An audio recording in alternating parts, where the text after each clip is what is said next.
এই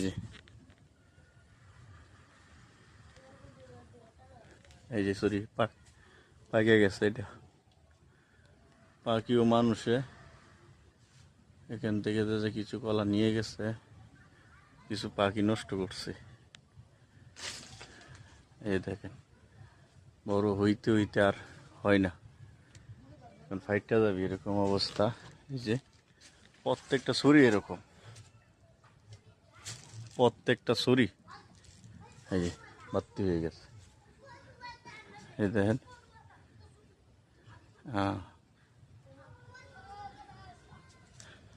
এদেরকে কি করার দরকার?